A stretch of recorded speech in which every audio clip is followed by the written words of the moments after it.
আসসালামু আলাইকুম, সবাই কেমন আছেন? আশা করি সবাই ভালো আছেন। তো আজকের ভিডিওতে নিয়ে আসলাম আপনাদের জন্য সুন্দর একটা প্রজেক্ট।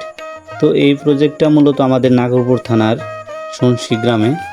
এই প্রজেক্টটা মূলত কয়েকজন চাষি মানে যারা খামারি আছে তারা আর কি চাষ করে থাকে বাণিজ্যিকভাবে। তো এই পুকুরটাতে আসার কারণ হলো এই পুকুরটাতে কয়েকদিন যাবৎ মাছ মারা গেছিলো আর কি, যাদের কারণে আমারে আর কি জানানো হয়। তো আমি যে একজন মানে ফার্মাসিস্ট বা যারা কোম্পানির ডাক্তার আছে বা তাদেরকে নিয়ে আসার পর তারা মাটি পরীক্ষা করবে আর কি, মাটি প্লাস পানির যে নিচের অংশটা আছে পানি পরীক্ষাগুলো করবে, যে পানির পিএইচটা বা অন্য যে অক্সিজেন বা কোনো ঘাটতি আছে কিনা এই বিষয়গুলো আর কি তারা পরীক্ষা করবে, বিভিন্ন বিষয়গুলো। তো এইগুলো বিষয়ে আমার অতটা অভিজ্ঞতা না ভাই, আমি বুঝি না। তো এই কাকারে আনার কারণ হলো কাকাকে নিচে পাঠানো হবে যে মাটির নিচ থেকে বা আদার নিচ থেকে যে পানিগুলো আনার জন্য আর কি।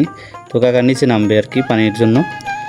তো এইভাবে আমি মূলত যে আমার আশেপাশে গ্রামগুলো যে পুকুরগুলো আছে সেইখানে আমি কি মূলত যে তাদের জন্য এই মেসেজটা পৌঁছে দিতে চাই যে আপনারা যারা মাছ চাষি আছেন তারা চাইলে আমার সাথে যোগাযোগ করতে পারেন, যে তাদের কোনো প্রকার হেল্প লাগলে আমি আর কি যে হ্যাচারি আছে বা যারা ফিশারিজ ডাক্তার আছে তাদের সাথে পরামর্শ করে আর কি আপনাদের সাথে যোগাযোগের মাধ্যমে আপনাদের মাছ সম্পর্কে বা চাষ সম্পর্কে এই বিষয়গুলো আমি আপনাদের তথ্যগুলো দিতে পারবো।